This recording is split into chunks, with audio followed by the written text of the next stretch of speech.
इंसानी माशरा जंगल के जानवर से भी ज्यादा बदतर बन गया। वहशीपन की इंतहा, रिश्तों का लिहाज भी ना रहा। बाप की सौतेली बेटी के साथ जबरी ज्यादती, अदालत ने दरिंदा सिफ्त बाप को सजा सुना दी। एडिशनल डिस्ट्रिक्ट एंड सेशन जज अफशा एजाज सूफी ने सौतेली बेटी से जबरी ज्यादती केस का फैसला सुना दिया, जिसमें अदालत ने सौतेले बाप खलील अहमद को जुर्म साबित होने पर उम्र कैद और 2 लाख रुपए जुर्माने की सजा सुनाई। 12 साल तालिबा बेटी के साथ जबरी ज्यादती का मुकदमा उसकी वालिदा नाजिया ने दर्ज कराया था, जिस पर अदालत ने सजा सुनाई, जिसके बाद मुजरिम सौतेले बाप चौधरी खलील वल्द चौधरी लालउद्दीन को अडियाला जेल मुंतकिल कर दिया गया।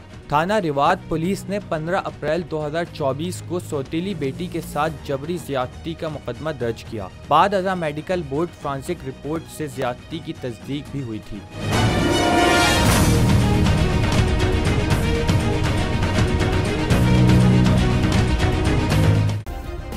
सब्सक्राइब करें और बेल दबाएं ताकि कोई खबर रह न जाए।